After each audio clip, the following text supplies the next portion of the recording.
Picture this. It's July 24, 2002. Nassau Bay, Texas. The summer heat still clings to the asphalt as darkness falls over the Hilton Hotel parking lot. A respected dentist steps out of the hotel, not with his wife of 16 years, but with his young mistress. They're laughing, completely unaware that death is waiting in the shadows. What happens in the next 60 seconds will transform a successful dental practice owner into a victim, a devoted mother into a killer, and a picture-perfect family into a cautionary tale that still haunts Texas today. But here's what makes this story truly chilling. The woman behind the wheel isn't a stranger or a criminal. She's Dr. Clara Harris, a pillar of the community, mother of twin daughters, and until this moment, the envy of every woman in Nassau Bay. What could drive someone who once promised to love, honor, and cherish to commit cold-blooded murder? The answer lies in a web of lies, betrayal, and obsession that began months before that fatal summer night. But nothing, absolutely nothing, could have prepared anyone for what Clara Harris was about to do. Dr. David Harris had just enjoyed what he thought would be a romantic evening with his mistress Gail Bridges.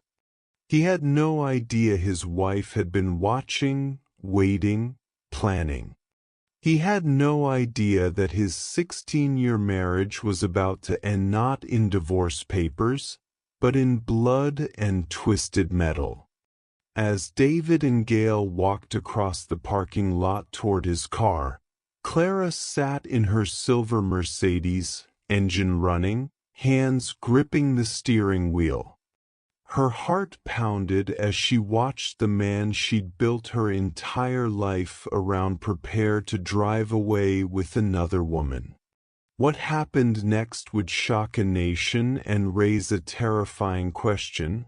How well do we really know the people we love? To understand how a respected dentist's wife became a killer, we have to go back to the beginning. Back when David and Clara Harris seemed to have it all. Dr. David Harris owned a thriving dental practice in Friendswood, Texas. Patients adored him. His smile was infectious, his manner gentle, his reputation spotless. At 44, he was at the peak of his career and seemingly at the peak of his personal life. Clara Suarez Harris was his perfect complement. A former beauty queen from Colombia, she was elegant, intelligent, and devoted to her family. At 45, she managed David's dental practice with precision while raising their twin daughters, Lindsay and Brian, who were just 13 years old. From the outside, the Harris family was everything their neighbors aspired to be. They lived in a beautiful home worth over $500,000. David drove luxury cars. Clara wore designer clothes and expensive jewelry. Their daughters attended the best private schools. But here's what their friends didn't see: the growing distance between David and Clara. The conversations that had become purely functional. The intimacy that had gradually disappeared. The way David's eyes no longer lit up when Clara walked into a room. Clara felt it first. That terrible hollowness that creeps into a marriage when passion transforms into routine. She tried everything to reconnect with her husband. Romantic dinners he was too tired to enjoy. Weekend getaways he claimed he was too busy to take. New outfits he barely noticed. David, meanwhile, was experiencing his own crisis. At 44, he looked in the mirror and saw middle age approaching. The excitement he'd once felt about his life had faded into predictable comfort. His marriage felt more like a business partnership than a love affair. What neither of them realized was how dangerous this emotional distance would become. Because when a marriage starts to crack, sometimes the wrong person comes along at exactly the right moment to shatter it completely. And that person was about to walk into David's dental office. Her name was Gail Bridges, and she was everything Clara Harris was not. At 29, Gail was 16 years younger than Clara, with blonde hair, bright eyes, and the kind of carefree energy that comes from not having spent 2 decades in the same relationship. When she walked into David's dental office seeking employment as a receptionist, she brought something David had forgotten he was missing: the thrill of possibility. What started as professional courtesy quickly became personal interest. David found himself staying late at the office, timing his schedule around Gail's presence. Their conversations lingered beyond what was necessary.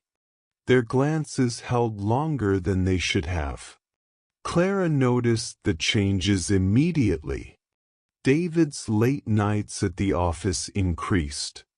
His phone buzzed with text messages he claimed were from patients. He started wearing cologne again, not the one Clara had bought him, but something new, something that smelled like he was trying to impress someone. But it was the hotel receipt that confirmed Clara's worst fears. She found it in David's pants pocket while doing laundry, a receipt from the Nassau Bay Hilton for a room he'd supposedly never booked, dated on a day when he'd told her he was at a dental conference.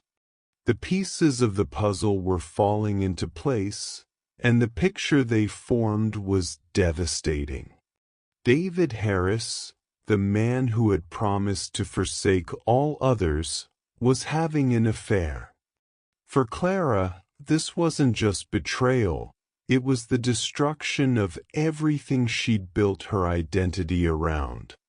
She wasn't just David's wife, she was the woman who managed his practice, raised his children, and sacrificed her own dreams to support his success. If he left her for another woman, what would she become?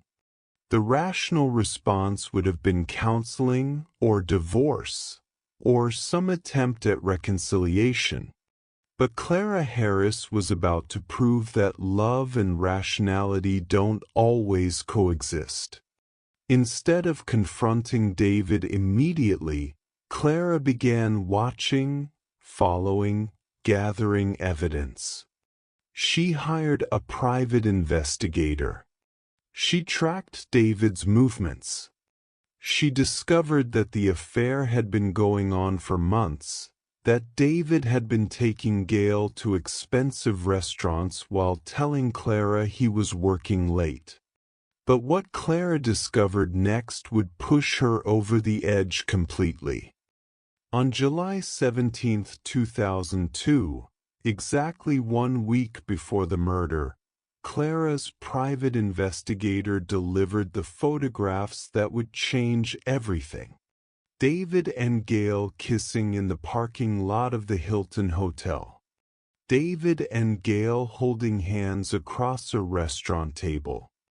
David and Gail looking at each other with the kind of passion Clara hadn't seen in his eyes for years.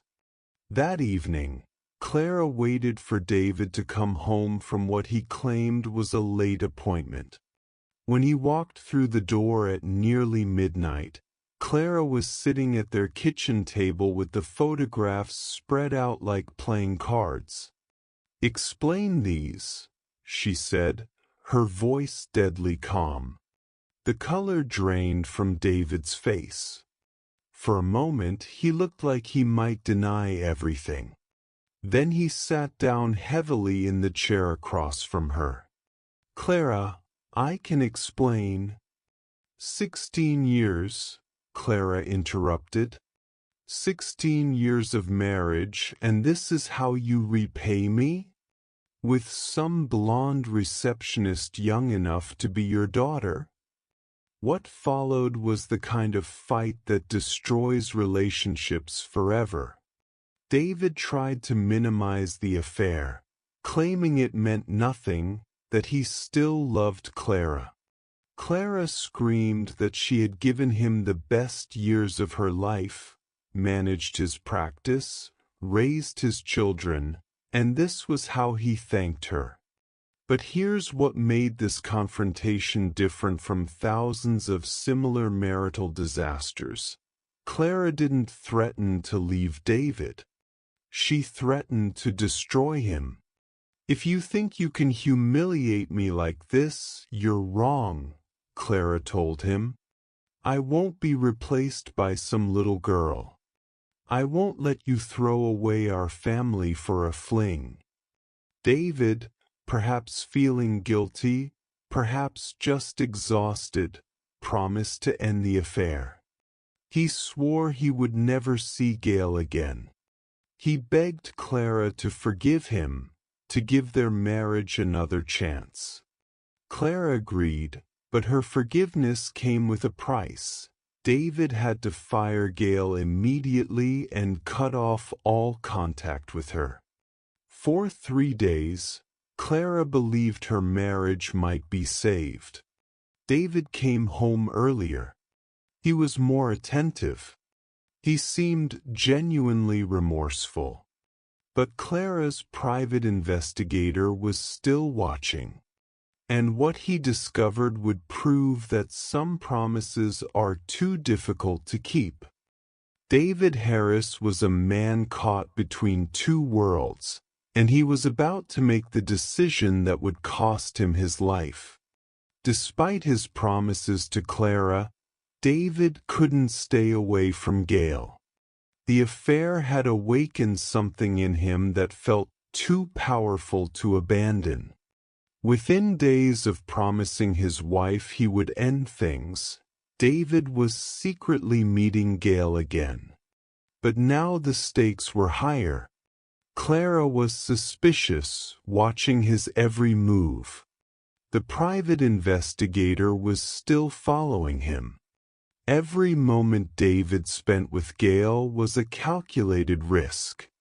Clara sensed David's continued deception almost immediately. A husband who had been distant for months doesn't suddenly become attentive without reason. His newfound affection felt forced, desperate, like an act performed for an audience.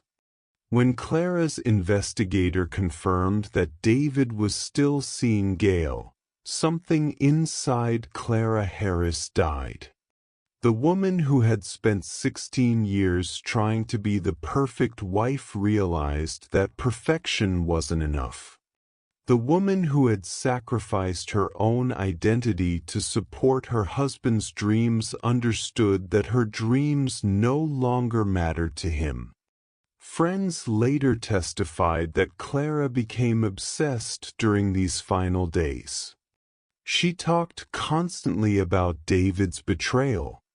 She couldn't eat, couldn't sleep, couldn't focus on anything except the affair that was destroying her life. "I will not be humiliated," Clara told her friend Evangeline, who begged her to consider divorce instead of trying to save the marriage. "I will not let some girl destroy everything I've worked for." But Clara's obsession went beyond saving her marriage. She began talking about David as if he were a possession that had been stolen from her. She spoke about Gail with a hatred that frightened the people who knew her. "If I can't have him," Clara told another friend, "nobody can." It was a statement that would later be remembered as a confession of intent to commit murder. July 24, 2002, arrived with the promise of another scorching Texas summer day. David told Clara he was working late again, another lie in their rapidly deteriorating relationship. But this time, Clara was ready. She knew exactly where David would be that evening, and she knew exactly what she was going to do about it. The Nassau Bay Hilton Hotel seemed like an unlikely setting for murder. It was a respectable establishment where business travelers stayed and local couples celebrated anniversaries. On the evening of July 24, 2002, it became the scene of one of Texas's most shocking crimes of passion.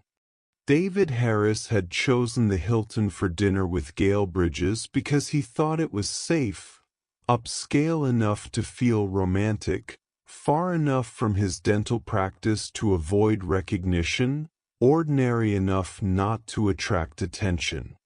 He had no idea his wife was sitting in the parking lot, waiting.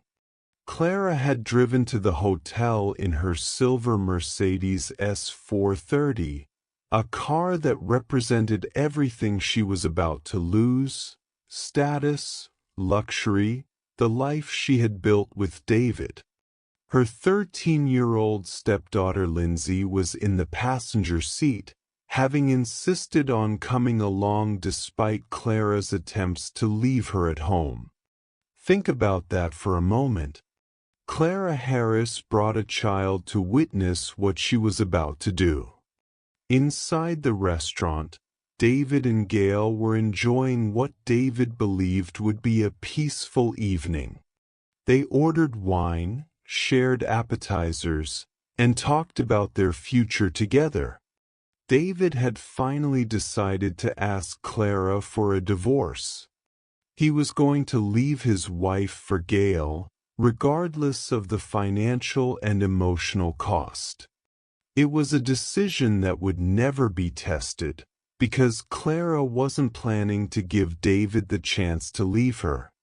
At approximately 9:30 p.m., David and Gail finished dinner and walked toward the hotel parking lot. The summer heat had finally broken, and a light breeze carried the scent of jasmine from the hotel's landscaping. It should have been a romantic moment. Instead, it became a nightmare. Clara spotted them immediately. David was holding Gail's hand as they walked toward his car, laughing at something she had said. To Clara, watching from her Mercedes, the scene represented the ultimate betrayal, her husband publicly displaying affection for another woman in a way he hadn't shown Clara in years. Something snapped inside Clara Harris in that moment. 16 years of marriage, 2 children, a successful business they had built together, all of it was being discarded for a young blonde who had known David for less than a year. Clara started the engine of her Mercedes and began to drive slowly toward David and Gail. What happened next would be captured on hotel security cameras and witnessed by multiple bystanders, creating one of the most well-documented murders in Texas history. The Mercedes S430 weighs nearly 4,000 pounds. When driven at high speed, it becomes a weapon more deadly than any gun. Clara Harris aimed that weapon directly at her husband. Gail saw the car first. She screamed David's name and tried to pull him out of the way, but Clara had already committed to her course of action. The silver Mercedes struck David Harris with enough force to throw his body 20 feet across the parking lot. But Clara wasn't finished. Witnesses watched in horror as Clara backed up the Mercedes and drove over David's body a second time. Then a third time. Each impact was deliberate, calculated, a final statement in their marriage that had been spoken in twisted metal and broken bones. Lindsay, Clara's 13-year-old stepdaughter, was screaming in the passenger seat, begging Clara to stop. Hotel guests who had been enjoying a peaceful evening were suddenly witnessing a murder so brutal that several required counseling afterward. David Harris died instantly on the first impact. The subsequent impacts were purely vindictive, Clara's final response to 16 years of what she perceived as insufficient appreciation. When Clara finally stopped the Mercedes, David's body was so mangled that emergency responders initially had difficulty identifying him. The man who had walked out of the hotel holding his mistress's hand was now unrecognizable. His life ended not by a stranger or an accident, but by the woman who had promised to love him until death do them part. Clara sat in the driver's seat of her Mercedes, engine still running, staring at what she had done. Witnesses later said she appeared calm, almost relieved, as if she had finally completed a task that had been weighing on her mind. Gail Bridges stood over David's body, screaming and sobbing, her white dress splattered with blood from the man she had planned to build a future with. In the space of 30 seconds, she had gone from being a woman in love to a witness to murder. Hotel security called 911 immediately, but there was nothing paramedics could do for David Harris. The crime scene was so horrific that seasoned police officers later said it was one of the worst they had ever witnessed. Clara made no attempt to flee. When police arrived, she was still sitting in her Mercedes, waiting to be arrested for the murder of her husband. The arrest of Clara Harris sent shockwaves through the Houston area that are still felt today. This wasn't a crime committed by a career criminal or someone with a history of violence. Clara Harris was a respected member of the community, a successful businesswoman, a devoted mother. She was the kind of person who organized charity drives and attended PTA meetings. Yet she had just committed one of the most brutal murders in Harris County history. The first challenge for police was protecting Clara from the media circus that immediately erupted. Local news stations had camera crews at the scene within minutes. The story had everything journalists dream of: wealth, beauty, betrayal, and shocking violence. But the real victims were just beginning to understand the magnitude of what had happened to their family. Lindsay Harris, who had witnessed her stepmother kill her father, was traumatized beyond anything a 13-year-old should ever experience. She had lost her father to violence and her stepmother to prison in a single evening. Brian Harris, Lindsay's twin brother, learned about his father's death from television news reports. He was at a friend's house when the story broke, and he had to watch strangers discuss his family's tragedy on live television. The twins suddenly found themselves orphaned, not by accident or disease, but by a crime that would follow them for the rest of their lives. Every Google search of their names would bring up their father's murder.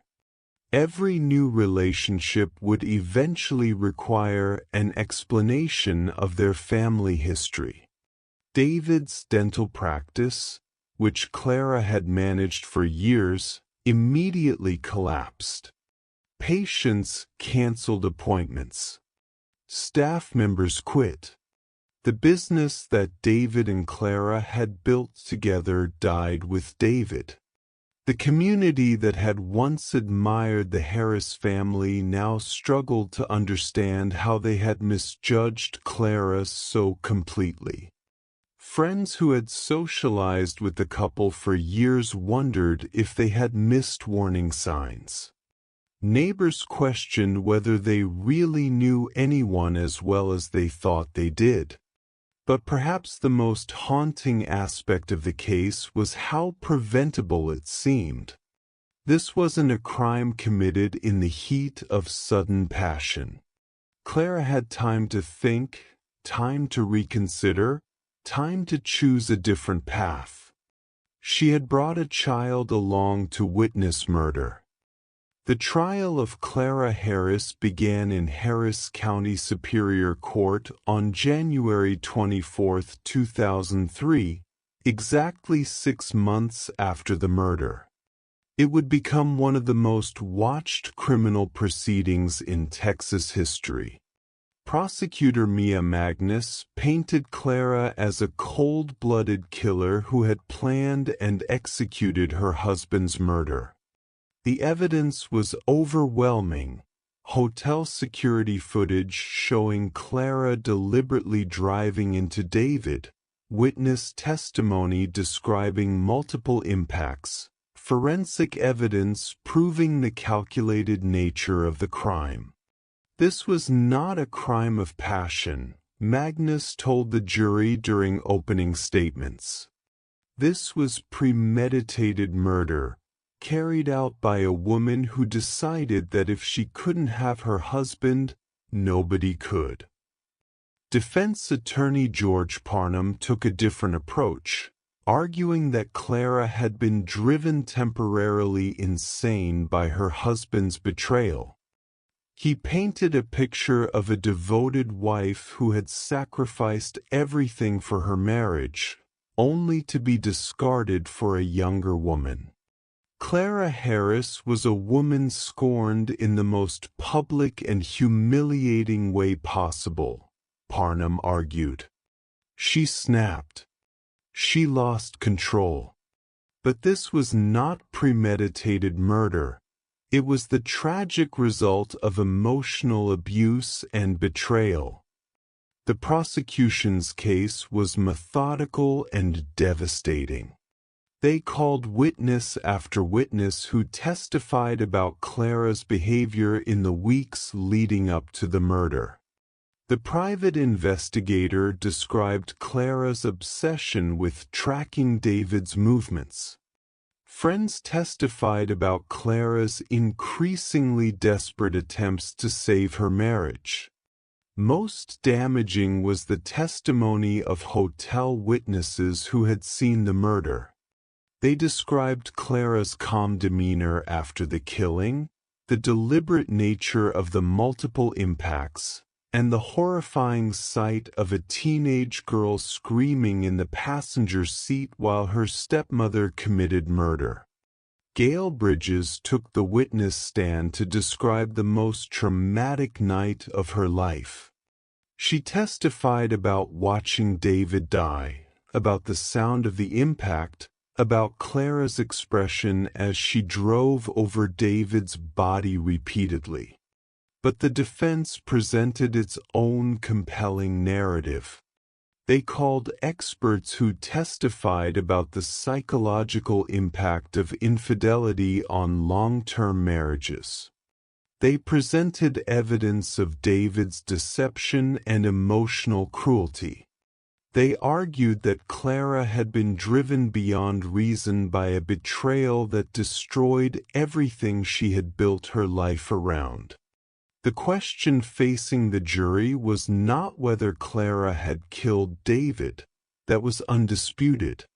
The question was whether this was murder or the tragic result of temporary insanity.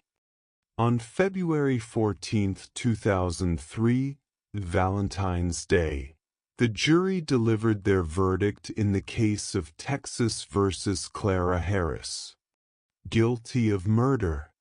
The jury deliberated for less than 8 hours before concluding that Clara's actions, while motivated by betrayal and emotional pain, constituted premeditated murder rather than temporary insanity.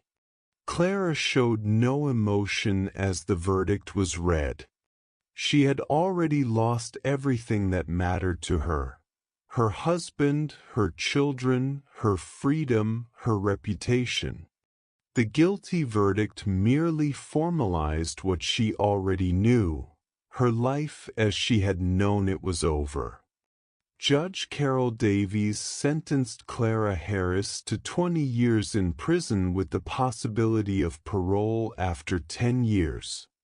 She would serve her time at the Murray Unit in Gatesville, Texas, alongside other women who had made choices that destroyed their lives.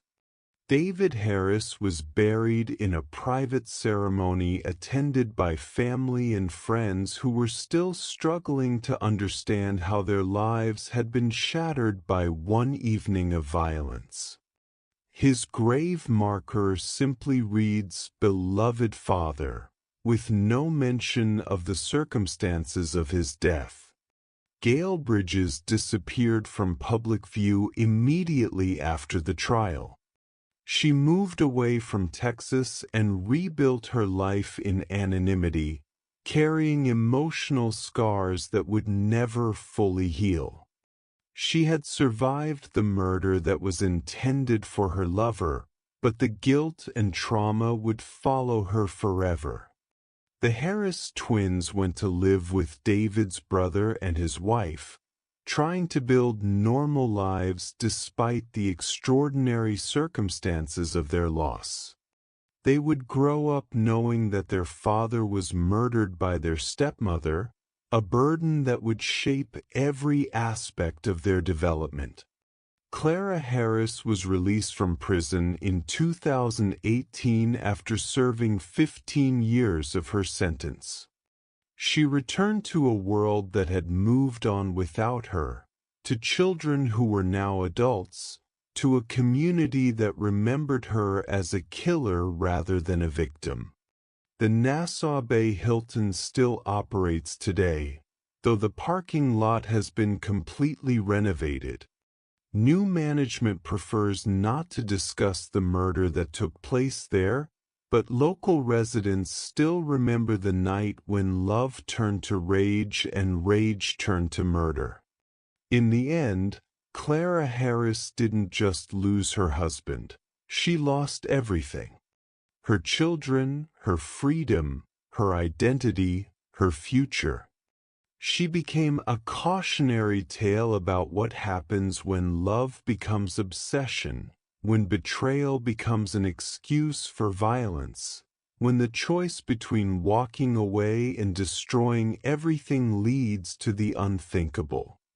The tragedy of Clara Harris proves that we never truly know how we'll react when our world collapses around us. It reminds us that love and hate are separated by the thinnest of lines, and that crossing that line can happen faster than we ever imagined possible. What would you have done in Clara's position? How far would you go to save a marriage that was already over? These are the questions that make the Clara Harris case unforgettable and terrifying. Thanks for tuning in to The Witness Wall. If you're new to this channel, kindly like and subscribe for more gripping true crime stories. Don't miss out. Subscribe now for more thrilling investigations.